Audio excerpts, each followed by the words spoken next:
Wild Health is about optimizing you. We use genomics, blood work, biometrics, microbiome assessment, many other tests, and a conversation with you to come up with a full health optimization plan. What's the perfect diet, exercise, and supplement plan for you and only you? The Wild Health Podcast is about optimizing all of us.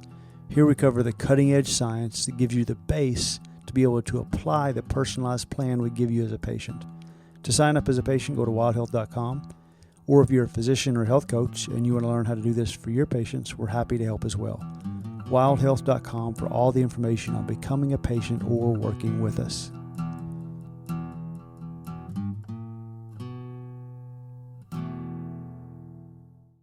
Hey everybody, welcome back to the Wild Health Podcast. Mike Mallin here. I have with me today Mike Stone, who's going to help me interview our guest, Shawn Wells. Shawn Wells is celebrated as the world's greatest formulator in the supplement industry. He's a seasoned nutritional biochemist with over 2 decades of experience. With a master's in nutritional biochemistry from UNC Chapel Hill, Shawn has formulated over 1,000 global products and holds patents for 20 plus novel ingredients. He's played a pivotal role in high-stakes business acquisitions and has held significant positions, including Chief Science Officer at BioTrust Nutrition. His insights have been featured internationally, from documentaries like The Skinny on Fat and The Answer to Cancer to prominent podcast and TV appearances on Fox News Dallas and Good Morning La La Land. But beyond formulating, Shawn's expertise spans health optimization, biohacking, and anti-aging. You can learn more about Shawn at www.zonehalo.com or follow him on Instagram at Shawn Wells. Despite all of those amazing accomplishments that we have just listed for Shawn, we're actually going to talk to him about something a little bit different today. We want to talk about supporting yourself during and after psychedelic experiences, the nervous system's impact on health, pre-journey support, and post-journey continuation, which is a topic that I am super excited about. So, Shawn, let's get started. Can you maybe just start out by telling us a little bit about yourself, how you found yourself in this position, and then, of course, if we're going to talk about psychedelics, you got to tell us a little bit about that. So, I'll give you the mic. Yeah, absolutely. Psychedelics, I would like to say that I was early in that, that 20 years ago I was all about psychedelics, but to be honest, that is not the case. I was early to keto, I was early to biohacking, I was early to a lot of things, integrative medicine, but psychedelics I always thought was drugs. Just, drugs for stoners and hippies and losers and people that were trying to escape reality. Because I had this drive, I was the, driven entrepreneur that was, go, go, go. That was, as my facilitator now calls, the wounded puma, as the energy I was in. Like a lot of entrepreneurs, that we were, insecure, that we have imposter syndrome, that we have all this drive to prove others wrong, to gain acceptance from the acceptance we never got growing up. And I had a very difficult childhood. I was bullied. I had a difficult time at home. I was very overweight. Quite honestly suicidal, through my teens and college years. But that drove me to explore ways to improve my health, improve my body composition because I was made fun of so much. And that led me into working out. That led me into supplements. And I was, at this school for really the number one business specialty school in the country. It's called Babson. And I thought I was going to do business. And here I just start diving into supplements and changing my body composition quite radically. I go to the doctor, and I thought the doctor was going to make fun of all this stuff when I was telling him about all of it, how I was changing everything. I was taking creatine that had just come out, protein, all these, different things, BCAAs, glutamine, all the things. And he could tell how passionate I was. And he drew out this lifeline between 20, which I was at the time, to 80. And he said, why not be happy between here and here? And I was like, holy crap, did he just like give me permission to go pursue this? And this is before Instagram. This is before, even MySpace or influencers or I don't know. Like I had no one in my life that was like cheering me on to just go chase what you love.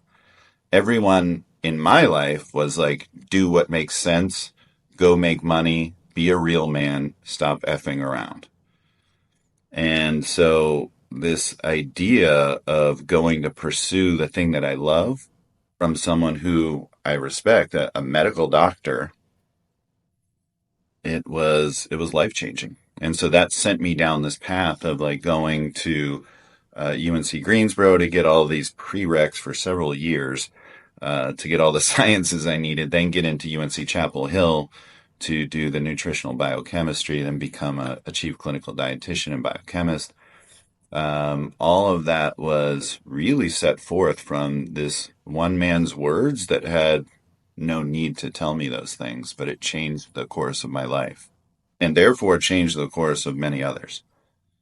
But along this way, I still had a lot of insecurity. I still had a lot of pain. I still had depression. I went from being morbidly obese to being anorexic. At times I was orthorexic with the working out and the protein and the meals 6 to 8 times a day and the whole, it's like I'm going catabolic like 5 minutes after my workout. I was freaking out if I didn't have a protein shake. My mind was always obsessed and I was the harshest critic on me there was.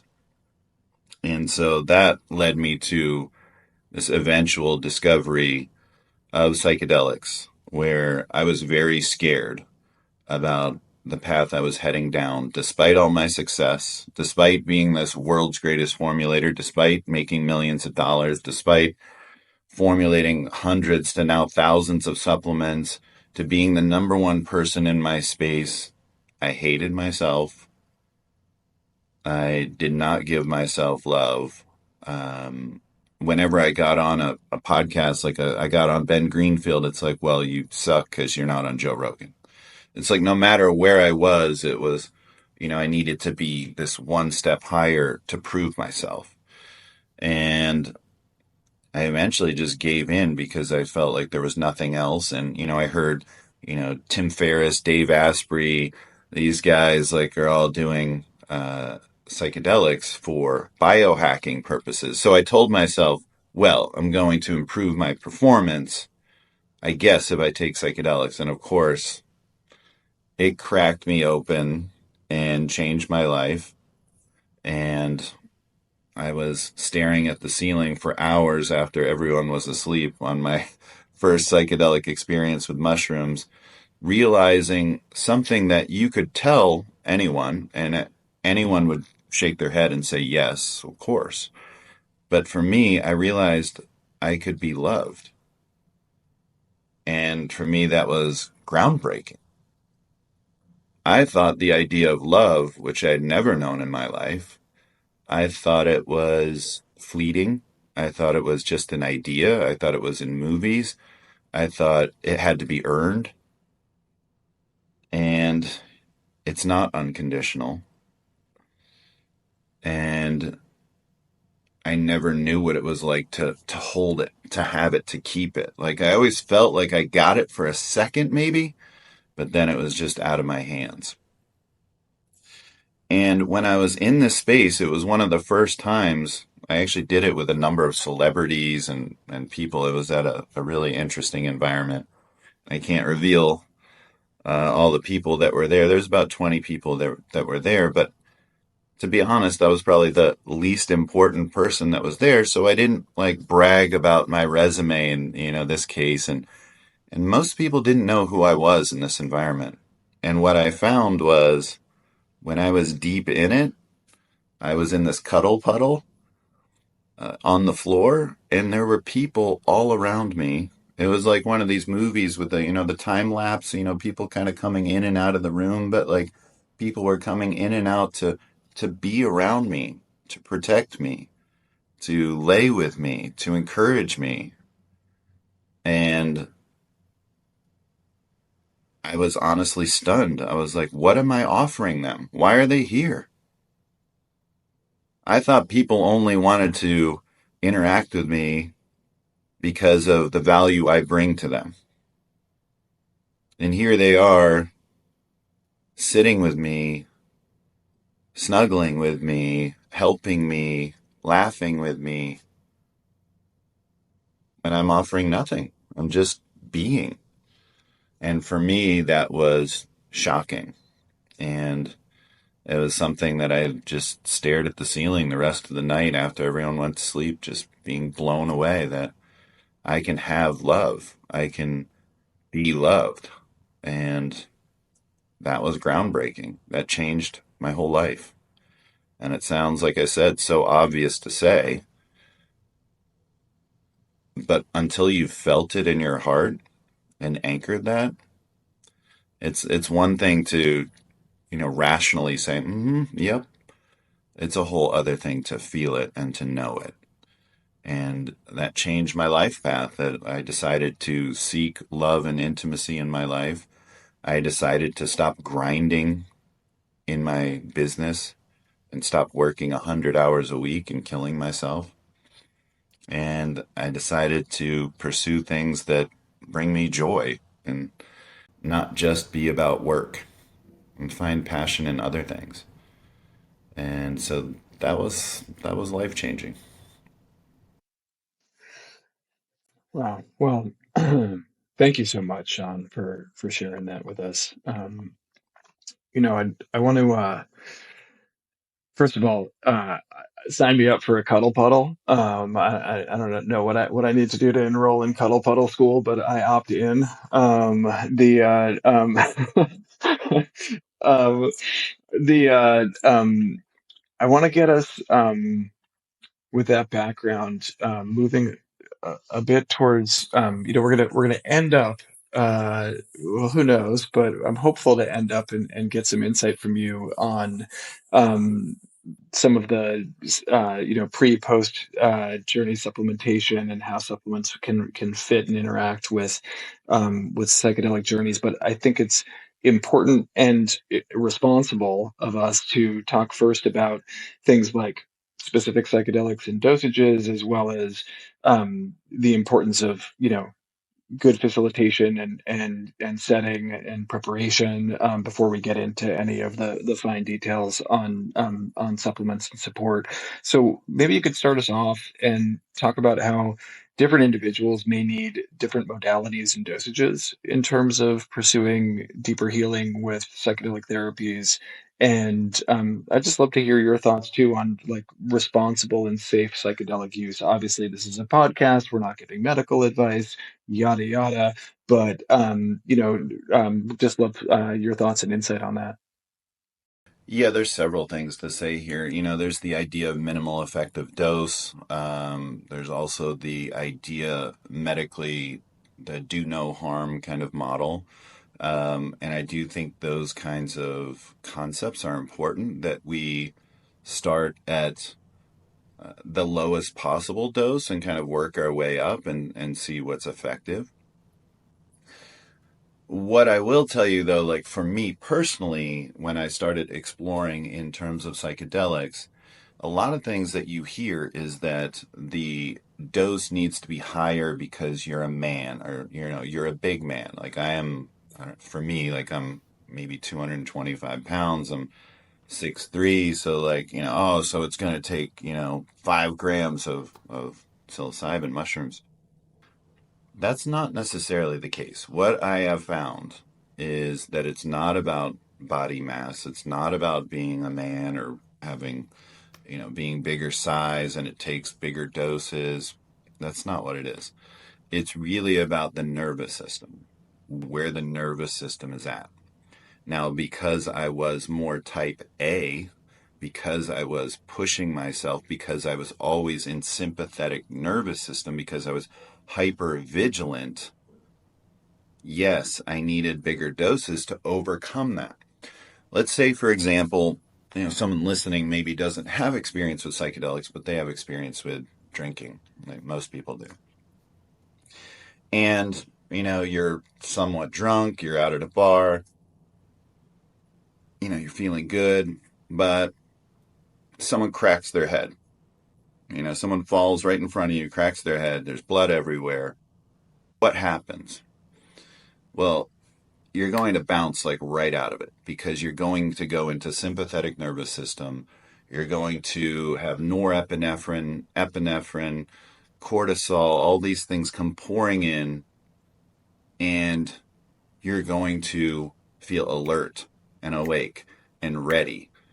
And so this is kind of the thing that's happening to you when you're going into these psychedelic situations, is if you're already in these heightened states, especially if you're new to it and you have fear about being seen, if you have fear about being vulnerable, if you have fear about what's going to happen if everyone sees me and I have some kind of breakdown or psychotic break, or I just start laughing, or I take off all my clothes. I've heard it so many times.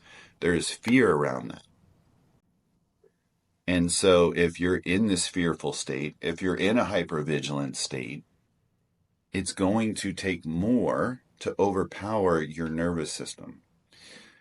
And on the other side, antithetically, if you are leaning in, if you are doing breath work, if you're doing yoga, if you're, sharing with the circle, connecting with the people that are there, and getting into your breath and being mindful, maybe taking some of the things that I recommend taking, like some of the adaptogens, rhodiola, ashwagandha, some things that might help with anxiety, some basic anxiolytics, some things like hanakiol from magnolia, or dihydrohanakiol beta, which is the metabolite. It's kind of like a natural Xanax, if you will, from nature. Those things can help. And then oftentimes, facilitators might give you MDA or MDMA as a heart opener so that you can lean in. And sometimes they combine all these things. You do some MDA, you do some breath work, you do some mindfulness, you share with a circle, you get used to the space. And those things are going to help you get into parasympathetic nervous system and help lower the doses. And quite realistically, then it might be like 2 to 2.5 grams is what I've seen of psilocybin to get someone into that space, into that journey space. So it literally can cut the dose in half. So that's what I've seen. And even like take it a step further, I remember when I was living in Nosara, Costa Rica, in kind of a blue zone. I was detached from TV. I was going to bed every night at 7:30 p.m. when it got dark. And I was just watching the ocean, watching the sunset, getting up with the sun, completely detached from devices. I took 1 gram and I thought it was going to be like a mini dose, kind of in between a micro and a macro. And I had a full on journey. And again, I believe that's where my nervous system was at. So if your nervous system can be really in parasympathetic, then again, the dose is lower. So that's one thing that I would just be mindful of. It's not about body size. It's not about so much of what I've seen with how you metabolize medicines. It's mostly about where your nervous system's at. I like how, Shawn, how you described like sort of this, the idea of like cracking someone open who's, sympathetically driven, like, you've got to give them the more dose to crack them open. And what you're really talking about is, you're talking a lot about like set and setting, right? Like getting the person into a place of parasympathetic, relaxation, calm, and then allowing that to then lead into, into the experience. It's interesting how different, I guess it's interesting how many variables there are in these situations, right? Like there's the set, there's the setting, there's, your nervous system and where your nervous system is at. And then I think there's also like just differences between people. Like there was a study recently. I was just looking at it. Actually, Mike and I were talking about it the other day. I pulled it up here. 5-HT2A SNPs alter the pharmacological signaling of potentially therapeutic psychedelics, and Yeah. it's basically a study where they create these 5-HT2A receptors, which is what the classical psychedelics act on for any of the listeners who don't know, and they alter the genetics of it. And there's 6 SNPs that they looked at that sort of alter the shape of the receptor. And each one of these psychedelics has a different chemical shape. So it binds differently to the standard 5-HT2A receptor. But if you change the shape of that receptor, then it changes the way certain psychedelics are going to bind to it. So you've got if you have one SNP, maybe now mescaline might bind better. But psilocybin doesn't bind as well. So you have these changes in binding affinity. So I say all this just to basically say, like, the take home is there's genetic differences, right? Like, so we're going to respond differently. And then beyond that, there's probably also epigenetic changes as well, where someone, upregulates their 5-HT2A receptors because of some disease process, or, a history of depression, or they've been on SSRIs, or, there's all these different variables that can happen. So it's a combination of genetics. What's your receptor look like? And then epigenetics, what's your life prior to this look like? And then your nervous system, is it parasympathetic or sympathetic? And then, so it's just amazing, like, how many differences there are here that are going to affect how psychedelics are going to act in your brain, I guess. This is true. This is kind of a yes and of course I'm coming from a clinical perspective and a research perspective, and I completely agree with you on bioindividuality, on SNPs, on epigenetics. But I would say, like, yes and, like, as I just pointed out, like, we could go from a 5x difference in just me based on my Mm-hmm. nervous system. So it's very possible that, yes, SSRIs can affect it and epigenetics can affect it and, all these different things, but you can affect it pretty dramatically with your nervous system. And like you said, kind of set and setting, like, where you're at mentally kind of coming into this space. But beyond that, the body has homeostasis. Like, the body wants to maintain. So even if, like, a receptor is, kind of upregulated, downregulated, those kinds of things, does it affect the biochemistry? Certainly acutely, yes. But like we tend to see, like, if there is some dam that's put in place, like, essentially, then the body will find a way to kind of go over, around, through, under, and create kind of this regulation in other areas. This is like in hormones. We know, like, it's called, like, the hormonal cascade or the hormonal milieu, where it's like, Mm-hmm. you can't just change. This is the problem with, like, all these, when you hear these commercials on medications, right? It's like, it's this that's blocking this enzyme. It works for like a week or two, but what do we get in the following months and years? We get, like, the list of 100 things, right, that are now a problem in the body, because the body's trying to, like, figure out, how do we maintain homeostasis.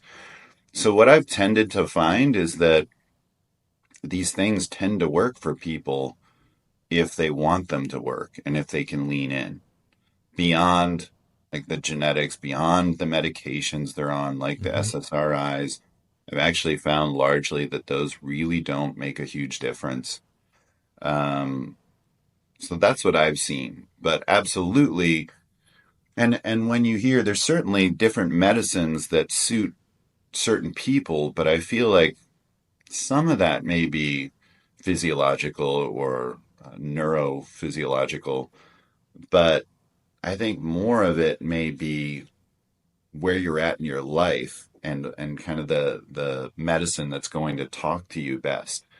So, like, ayahuasca, tends to be, like, for people that are, like, these type A entrepreneurs that just want, like, this one time, like, blow your mind kind of experience. That tends to be the one. For me, I actually waited several years to kind of go down this path to work my way up to that. I feel like mushrooms are kind of the most gentle, and maybe the best across all uses.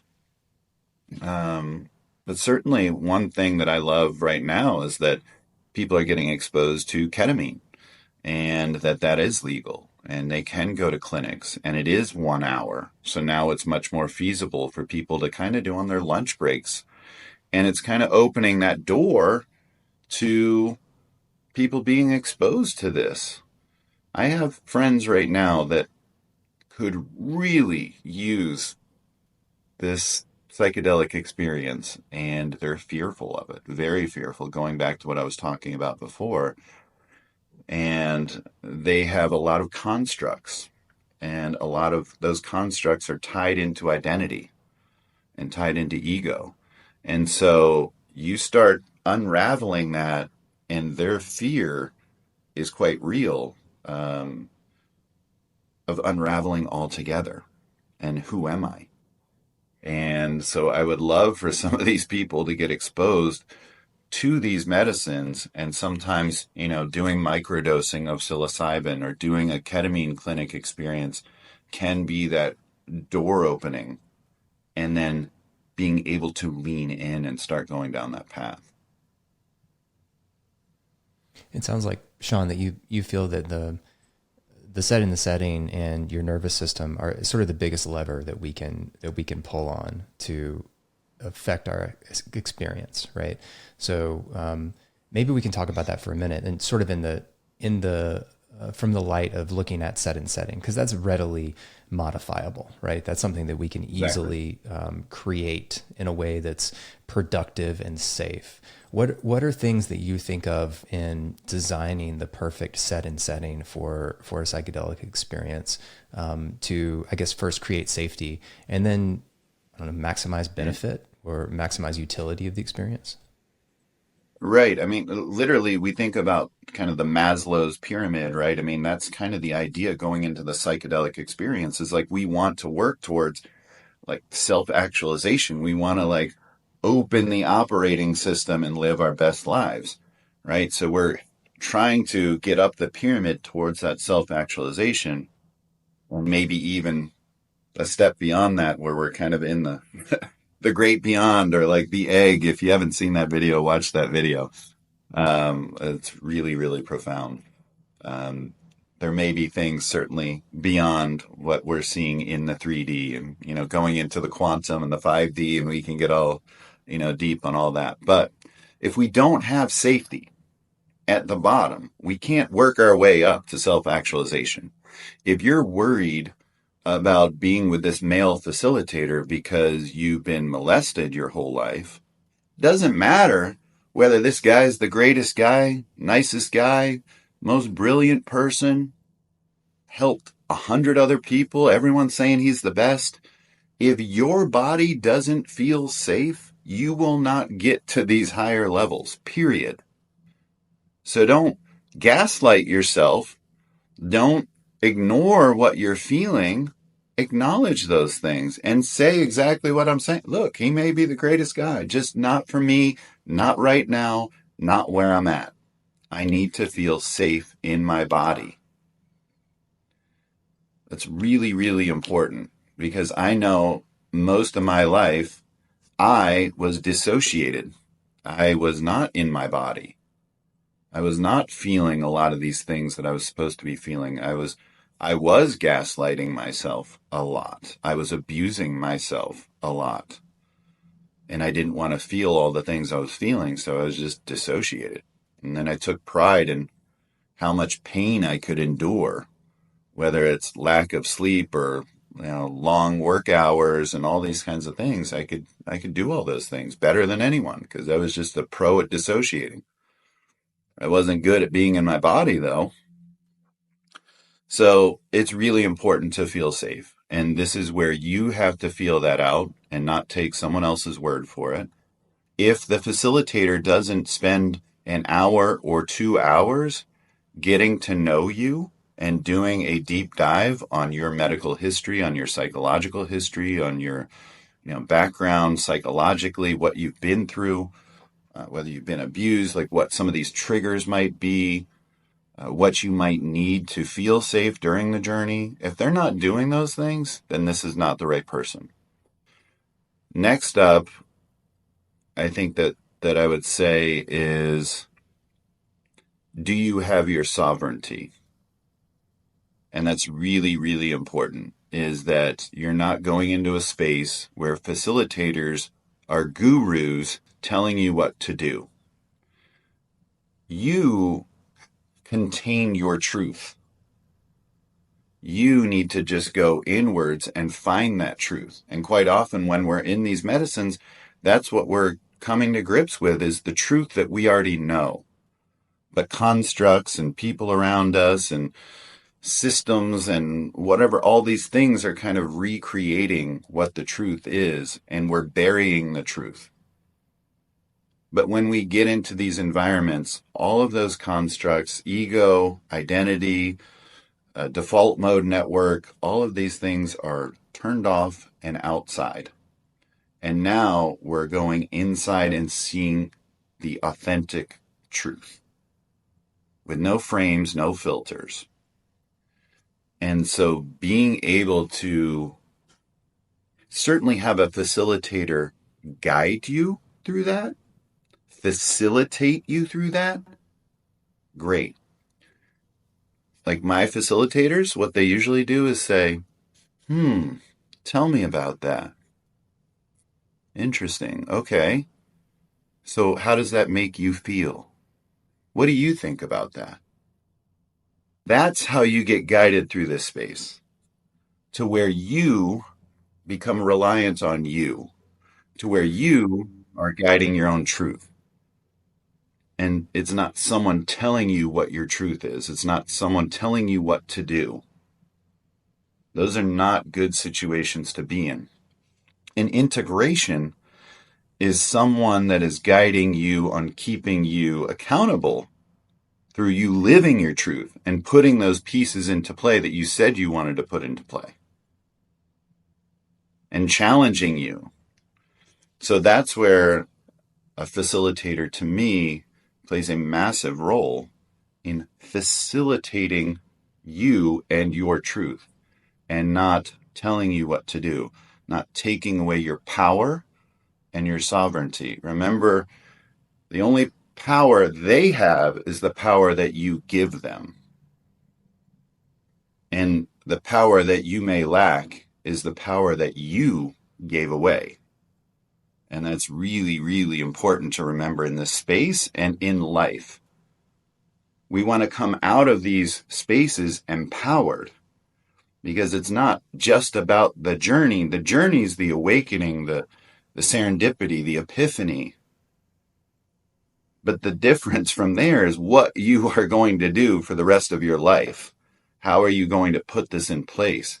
Because there's nothing worse. I will literally tell you, it's the worst thing, especially these guys that might go into ayahuasca and, grind their, I puked and crapped my way to, God. And they had all these epiphanies, and then they went back to their life and did nothing. That is the worst. If you're now clear on your truth, but then you go back to what you were doing, now you're just living a full-on lie, and you know it.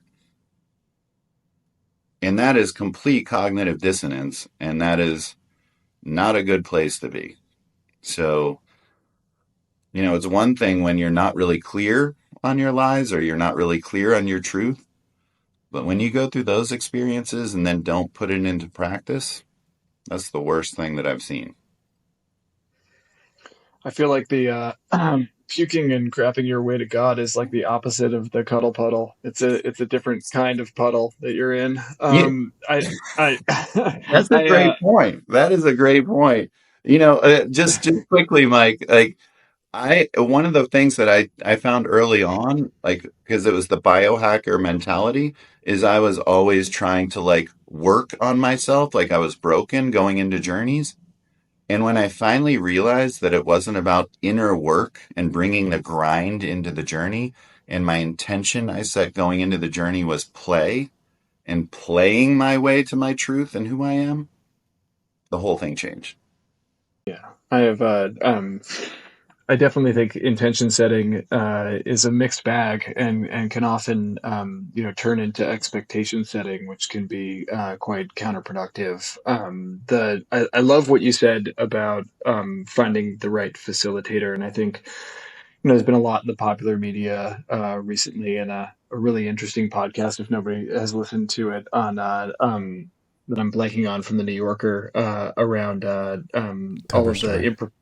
oh yeah, Cover Story. Thanks, Mike. So season one of Cover Story, around a bunch of improprieties from psychedelic facilitators, and some the impact that can have on participants, and it's really, you know it's tragic, the power dynamic and the opportunity for misbehavior and harm in those sorts of settings. And to me, I really love what you said about not only the importance of a good facilitator in terms of safety, but I think of facilitators as Sherpas, right? I mean, like, you're climbing the mountain. They're not climbing. I mean, maybe they're climbing with you, but you're doing all the work. They're keeping you safe. They're making sure you have all the resources that you need to be able to perform at your best, and to be safe and reach your full potential. But they're not there to tell you what to do. You're on your own journey, and they're there alongside to kind of keep watch, and make sure that that they're holding space for you and keeping you safe.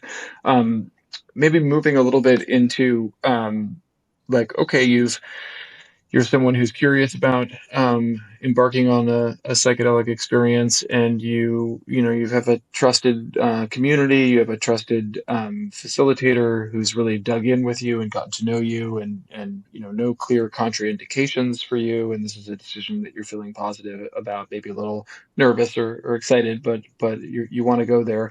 um, I think maybe the last piece of the puzzle before we dive into some of the actual supplementation side of things, is talk to us a little bit about preparing for a journey from a body mind perspective, from practices such as breath work or other practices you might implement, and where does some of, like, the regular, you know, bread and butter lifestyle kind of stuff might fit in on the, stress reduction or nutrition. Should I be fasting for 5 days before I go into a journey, Sean? Should I be, trying to PR my lifts the day before a journey? Like, how do you advise folks who are coming up on go time, and trying to get their body and mind into the best possible environment or situation? Those are great questions. Um, there's so many things I could say here. So, like, for example, when it comes to maybe physical activity and how intense it should be, it would be a question of how intense and how regular is your physical activity now.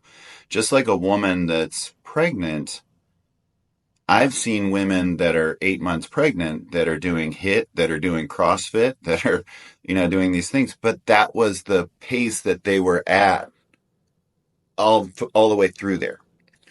Now, you don't want to, like, what's called your allostatic capacity. You don't want to, like, take on more stress in your stress bucket when you're adding the new stress, especially, again, if this is new to you and it scares you and you're already, like, every day. Look, I've seen so many people, when they commit to a journey, that's when the journey starts. And I've seen those people freaking the F out like 2 weeks before they have their journey. And I'm telling you, like, stuff's bubbling up, right? From unconscious to subconscious to conscious mind, stuff is already bubbling up. That truth is already starting to come out. And they're like, oh my God, oh my God, oh my God. Like, the constructs are kind of breaking down, and, like, there's, a little wobble in this whole, uh, lattice work of the frame, the scaffolding, right? Like, and the truth is going to come out, and they know it, and that scares them. And so you have to be mindful, and this is where mindfulness practices come in, is understanding what's going on in your body. And again, I was one of those people that for 90% of my life, I had no idea what was going on in my body. I was taking supplements, drugs, things to just power over any type of thing going on with me. And I considered, like, anything that would go wrong some kind of weakness. I wasn't listening to my body, listening to the lessons. I wasn't in flow. I wasn't masculine and feminine. I wasn't in parasympathetic and sympathetic and seeing the need for the balance. There wasn't much self-care going on. It was hacking. It wasn't optimization like people talk about now. It was very much a masculine idea of like shortcuts and hacking and again gaslighting myself and overriding myself, thinking it's all weakness. So I do think it's important to listen to your body. And that's where doing float tanks and breath work and mindfulness and prayer and grounding and forest bathing and sun gazing and these kinds of things are incredible practices to connect. And the idea of fasting is a fascinating one. One, on one level of, you can get into ketosis, and ketones can actually heal the brain, improve brain energetics, reduce inflammation and trauma in the brain. But also, you are abstaining from consumption, right? And that's a lot of when we get into the space, consumption can overwhelm the body to deal with all these things. And when you're consuming, you're distracted. So the idea of consuming less food, alcohol, sex, work, TV, whatever, all of these things that may be distractions, may be overwhelming to the body, and kind of being in a restful, non-consumptive state is going to allow you to go in more clear-headed. And of course, you can benefit, I believe, from the ketones. And I think that's actually like, I've talked about that in my talks, is that I think there's some real synergy there when you're talking about, psilocybin, for example, or MDMA, maybe having some effects on like BDNF, neuroplasticity. There could be some healing that could be going on in this space, not just emotionally, but literally to the brain.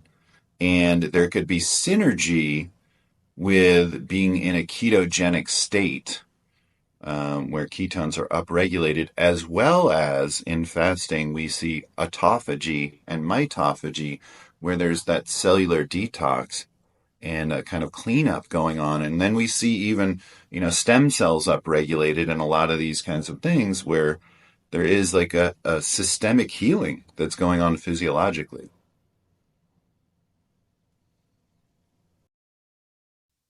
I think I remember something about glutamate levels and good and bad trips as well. And I believe ketones affect glutamate levels in the prefrontal cortex, if I'm not mistaken. So like I've heard people pontificate that being in a ketogenic state or taking exogenous ketones prior to a trip would theoretically improve the quality or not the quality, the subjective experience in terms of negative versus positive.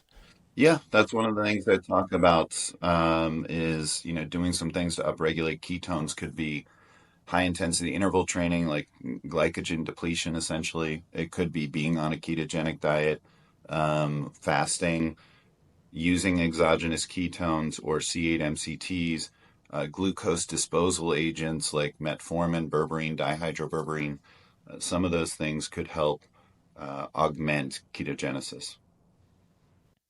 I think this is a great segue into the thing that I'm maybe the most interested in this whole conversation, which is this idea of using supplementation pre and post journey to sort of support the individual during the experience. So maybe we break it up first into talk about pre-journey. If you could share some of your learnings, Shawn, on what chemicals can be beneficial to help support the user prior to the experience. Yeah, so some things here that I would say are important is thinking about, are your neurotransmitters supported? So things like saffron, D3, SAMe are going to help support serotonin in particular without pushing them. We'll talk about pushing them on the other side, But these are things that are kind of supportive, making sure that you're able to make enough as the body sees fit. So allowing body intelligence there. Adaptogens, really important. They're called adaptogens because they help your body to adapt. They're bimodal because of the ability to adapt. And bimodal means that it can help both with energy and wakefulness, as well as sleep and relaxation. Why? Because you're more optimized. You have a greater capacity for stress. And these environments can be stressful, as we talked about. Even if you feel safe, there's elements of physiologic stress going on there. I mean, you may not be getting much sleep. You may be crying. You may be laughing. You may be going through it with another person there. You may be triggered. You may be dealing with trauma. So these can be stressful situations. So helping your body be more prepared to deal with more stress is ideal. So using things like maca, rhodiola, ashwagandha, ginseng, these are wonderful herbs. They're the most storied herbs in basically every culture. Like South America, it's maca. In Russia, it's rhodiola. In India, it's ashwagandha. In Asia, it's ginseng. These are incredible compounds for a reason because they do it all. You probably heard everything associated with the adaptogens because they literally help optimize your body.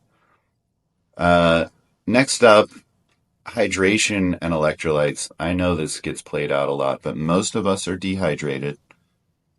I think it's about 75 to 85% of us are dehydrated. And magnesium is going to be key. I mean, we hear about magnesium all the time with our health. Absolutely. And you can get in these environments and people may be sick and you may not be getting much sleep and you may be there for several days and there may be 20 plus people there and you may not be, in great sleeping arrangements and all that kind of stuff. So being nourished going in is ideal. Next up, I would say B vitamins, and in particular, because they do help with stress and energy. In particular, the methylated coenzymated forms of the B vitamins. So what does that mean? Instead of cyanocobalamin, instead of B6, we're talking about things like methylcobalamin and P5P. These are the active forms of these B vitamins. They don't need to be converted. They're just more optimized. And in some cases, like folate, we're talking about methylfolate, or more technically 5-methyl tetrahydrofolate. And that doesn't require the 4 enzymatic steps that many people have a deficiency of in the MTHFR gene in being able to convert. Even if they get enough folic acid from supplements, from food, they still might not be able to get to the active form. And so that's where these active forms of B vitamins can be a game changer. And so that's what methylated or coenzymated means. Also priming the mitochondria. The mitochondria is everything. Where a lot of my research is, I believe mito is the next keto. And your mitochondria, if you remember, is the powerhouse of the cell, creating ATP. And ATP is the energy currency for your body.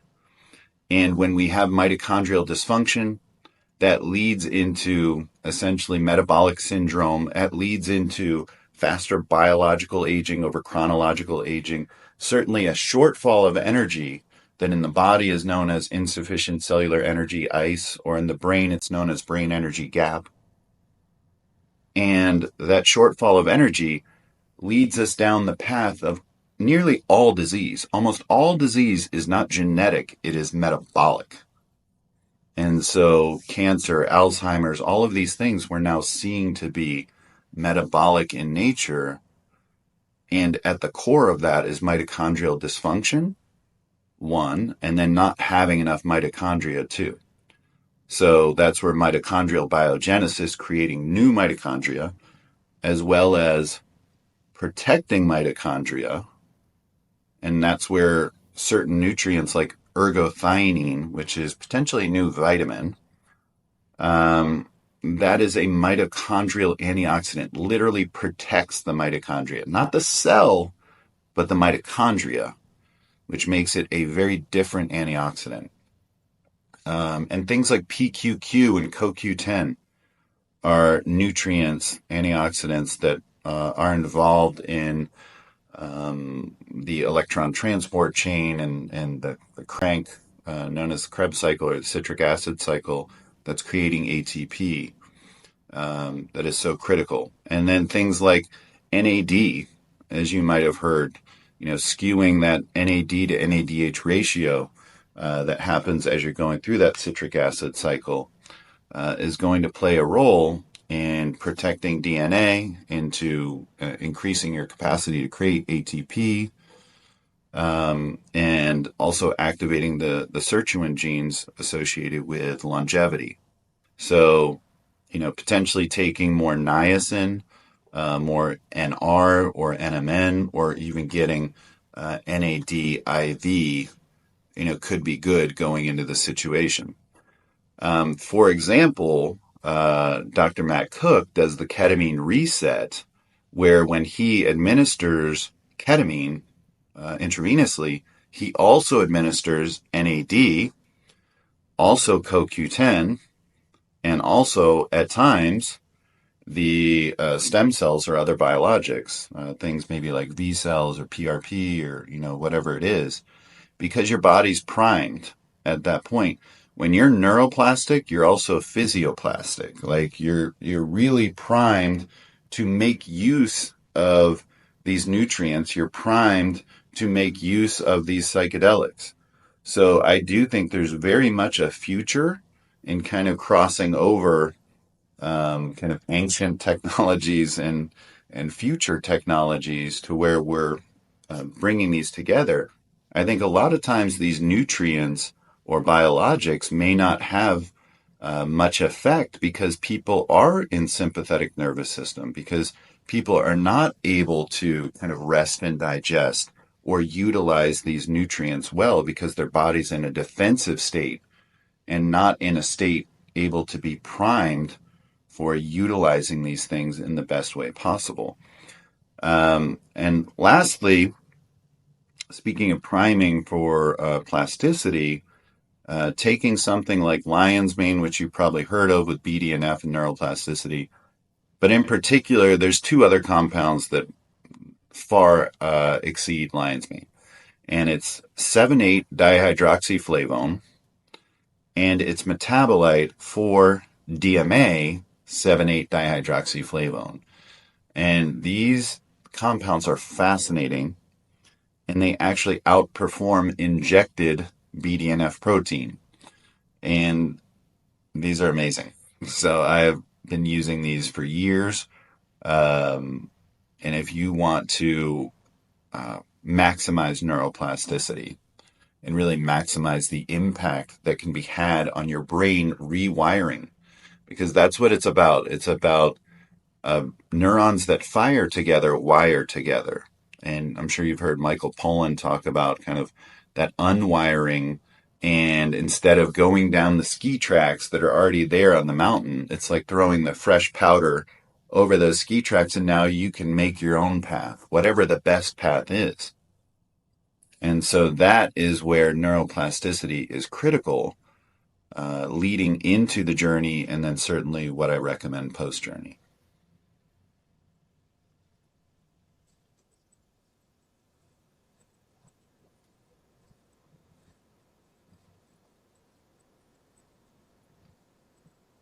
Mm-hmm. Yeah, those are great. Those are great examples right there. Absolutely. There's other things that are, yeah, anxiolytic for sure. I love that. I love that. Depending on where you're at, how much you need to lean in, because again, that's going to allow you to maximize this experience. That's going to allow you to lean in and have more efficacy at a lower dose. Some people like say like an hour into the journey, I'm not feeling anything. I've had this happen before. Speaking of which, like this is a prime example. I remember I had taken like close to 5 grams, but I was next to someone that was like mentally having a breakdown and freaking out and screaming. And I was trying to console them. This is part of my own lesson, my own experiences. Like, why was I doing this instead of doing my own work? And I was just, consoling them and consoling them for an hour. And then I found myself completely sober. And I walked in and told the facilitator, I don't know, this stuff's not working. And they're like, why were you like doing this for an hour? Like, why were you trying to fix someone? Why were you trying to help someone that much? Why weren't you like focused on your own experience? And then they did this kind of like, kind of light fingernail kind of scratch on your back thing. That, like for me, that's like my cheat mode to like just completely chilling out. Like it is the most amazing thing. And the facilitator did that for about 5 minutes, and then I was back in my journey. It was crazy. I'm telling you, it's crazy like how we can just go in and out and we can think, oh, it's not working, nothing's happening. And then all of a sudden, like, whoa, I'm back in my journey space. So you control it. You control a lot of that, how much you want to lean in or not lean in. So that's a great point on anxiety and absolutely being able to lean in and maximize the use of these psychedelics, which again allows a lower use rate of those compounds, which is going to allow you to bounce back quicker, take less of a toll on you physiologically, all those kinds of things. Yeah, I just want to put a exclamation point on the concept of neuroplasticity and the importance of it. And I think it ties really well back into something you said much earlier in the podcast around, it's not around the epiphany that you have when you go straight back to the life that you were living beforehand and change nothing. You look at the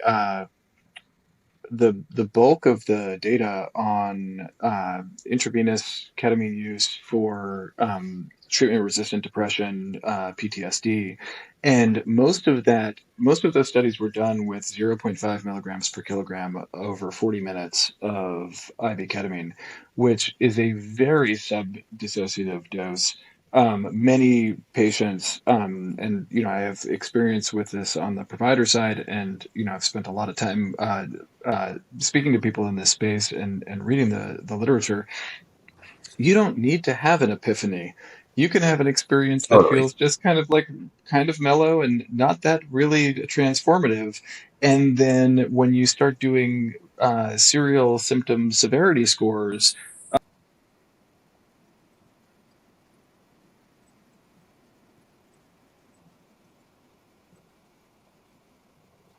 5 sessions into a 6 session induction over 2 to 3 weeks.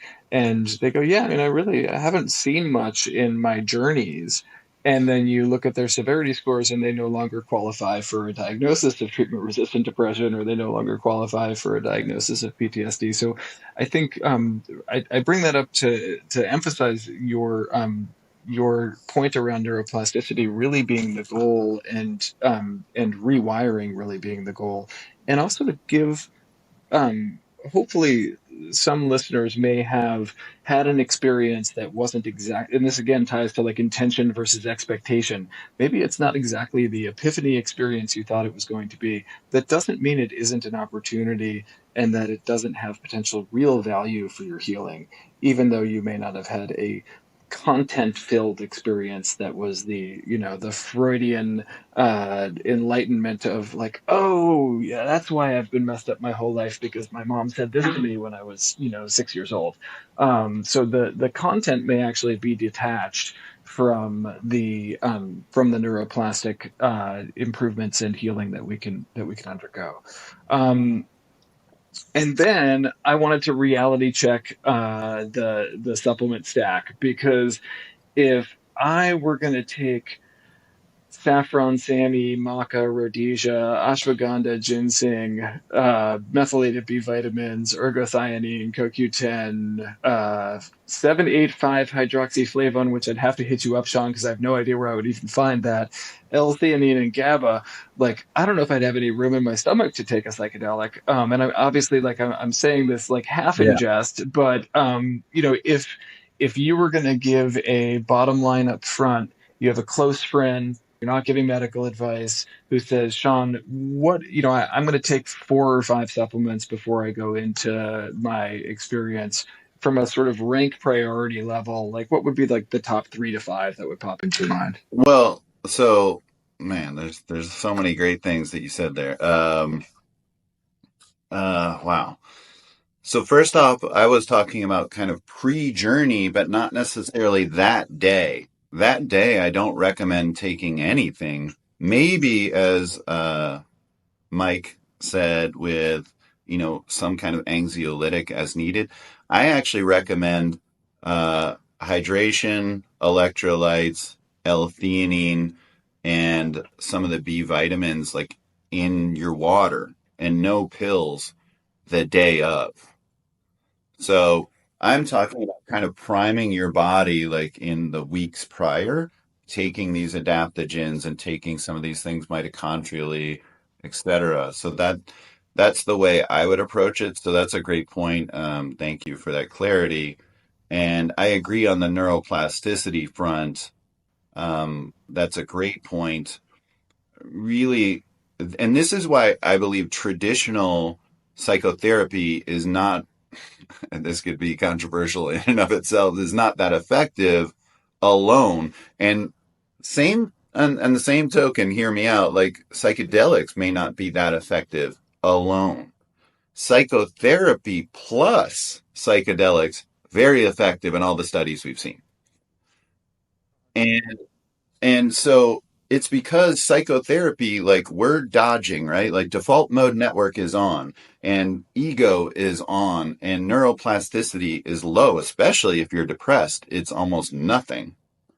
And your neurotransmitters are low and you're feeling very little by intention, by your body saying like, let's feel less because when we feel more, we're traumatized. So BDNF is low, neurotransmitters are low. When we're depressed, literally, it's not just serotonin, which is why SSRIs don't really work that well. And again, homeostasis is a whole other discussion, but all of the neurotransmitters are depressed. Like all 10 of them are depressed in depression.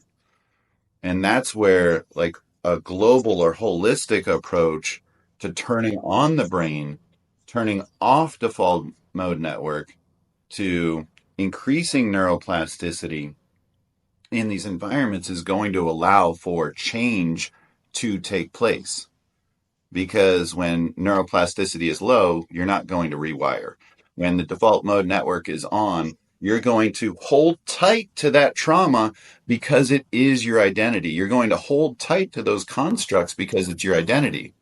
I talk about this backpack of depression or trauma, and you wear it tightly because it's who you are. And the idea of taking off this backpack is frightening. But like when you're in ketamine, for example, and you get dissociated and you see the backpack on the other side of the room and you feel safe in your body and you're looking at the backpack and you're like, oh, I guess I don't need to carry that. That's profound. And those epiphanies are profound. And to your point, Mike, that it's a really great one I've found too, is that microdosing or macrodosing can both get you there. And it's just the kind of thing where microdoses, it can take, months and kind of small steps. And, that's one path. And then macrodosing, it can be the hammer over the head. And, some people need that. Like they need to kind of be hit over the head with like the epiphany, with the great aha.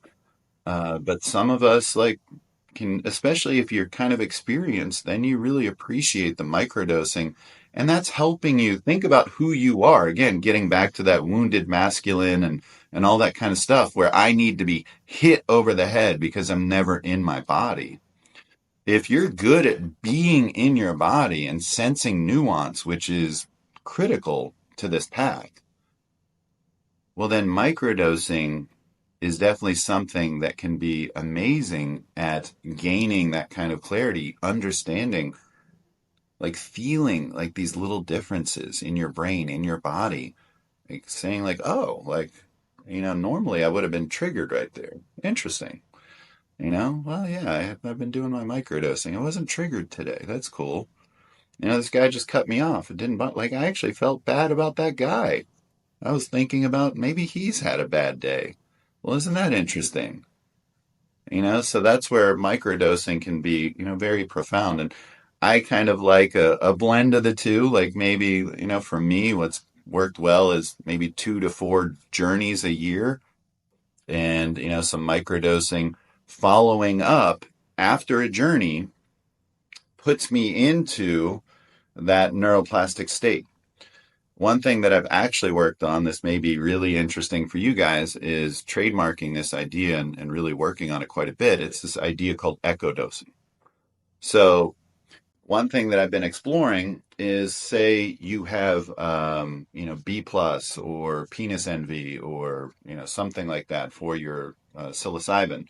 And maybe it's served in like a ceremonial cacao. Maybe you have MDA as a heart opener.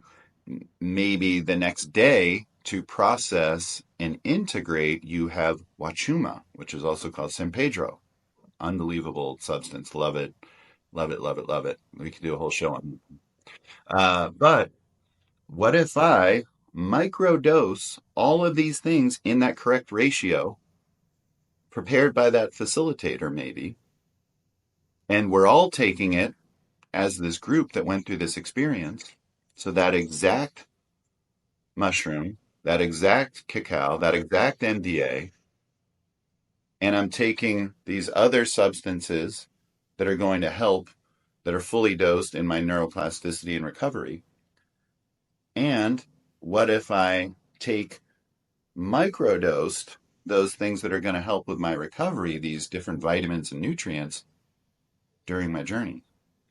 And now this is the idea of like echo dosing, where my body's primed to understand like these compounds during the journey space. And then I'm staying kind of in my journey in the following weeks. And you've probably heard of just microdosing, in the weeks following, but this is kind of taking it up several more steps. It's just like the idea of like if you are to smell the agua de Florida or the sage or whatever after your journey, it can like put you back in that space. Or that song, not just the playlist, but that one song when you had that epiphany, holy crap, it like puts you right in that space. Like you're now like journeying, right? So if you can play with these what's called psychosomatic anchors, where now like maybe like when I'm doing my integration work in the next 8 weeks or whatever, maybe I use the Agua de Florida. Maybe I use that song. Maybe I take these things in microdose form, as well as the other substances I'm going to talk about. And that could play a huge role in you maximizing these changes. Shawn, I think I want to hear about the other substances, but I know we're bumping up on time. So we can go one of two ways. If you want to give us a sneak peek at sort of post-journey supplementation in 30 seconds, or we can leave it as a cliffhanger, like back, we're all old enough to, well, Mike might be, but either one is good for us. But before you lay in with your choice, I just want to say this has been one of the most fun and interesting conversations I've had in a while, and look forward to many more. Yeah, and I left out a story that's very tough for me, but I would get into is really the most traumatic experience of my life was a psychedelic experience from a medical doctor that did things very inappropriately. And I've been through some shit in my life, and that was the worst experience of my life. So I have had the best experiences and the worst experiences, and that's a really important discussion. When you're cracked open, you can be healing trauma or creating trauma. And that's a really important discussion. So, yeah, I'd love to get into that. All right, scheduling to follow up. Yeah. Thanks so much for listening to the Wild Health Podcast. If you're a Wild Health patient, you might not know, but you have access to our referral program. This gets your friends and family 25% off Wild Health services. Just head to Clarity, and in the top right corner, you'll see Refer a Friend. Click there, and you'll be brought to a page with your referral code. Happy sharing.